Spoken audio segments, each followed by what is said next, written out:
Sa isang pambihirang pagkakataon, nagsanib puwersa ang inyong pinagkakatiwalaan sa larangan ng pagbabalita, ang GMA News at ang nangunguna at pinakamalawak na social networking site sa buong mundo, ang Facebook, sa isang proyekto ngayong eleksyon, ang Para Po sa Bayan, the GMA Facebook Jeepney. Pakita tayo ng magandang pagkakataon para maiparating natin sa ating mga kababayan ang balita at makapagserbisyo publiko tayo. At paiigtingin pa natin to hanggang election day. Nanyayahan po namin kayo na makitake part po rito. GMA Facebook Jeepney is really, I think, one way that we can bring even more social conversation, even more engagement, not to just the vice presidential candidates that are being interviewed in the Jeepney, but also to voters all around the Philippines. Sa pamamagitan ng jeep na pangunahing transportasyon ng mga Pilipino, isinakay at kinapanayam ang mga tumatakbo sa pagka-vice-presidente sa bansa gamit ang Facebook Live. Mas inilapit sa taong bayan ang usapin dahil galing mismo sa mga isinumiti ng Facebook user sa GMA News ang mga tanong sa mga kandidato. Sa halip na sa loob ng isang studio, gagamitin po natin itong jeepney at sa loob natin kakapanayamin ang mga kandidato.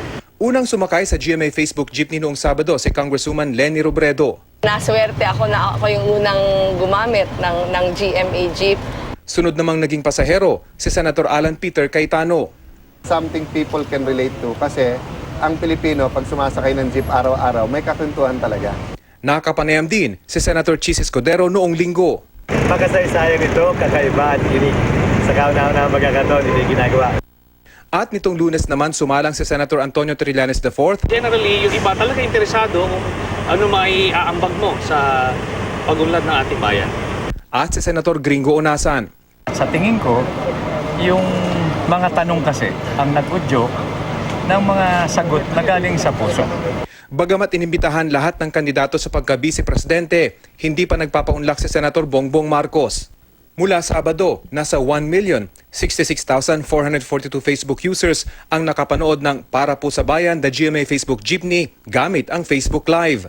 Alam natin na napakalaking Facebook ngayon. In fact, 49 million ang users ng Facebook. That's more than almost half of the Philippine population. Sa mismong araw ng eleksyon naman sa May 9, muling aarangkada at mag-iikot ang GMA Facebook Jeepney sa Metro Manila para makapanayam ang ilan sa ating mga kababayan na gustong magbahagi ng kanilang naging karanasan sa pagboto. Mapapanood din ang mga videong ito sa Facebook Live sa GMA News Facebook account. Rafi Tima, GMA News.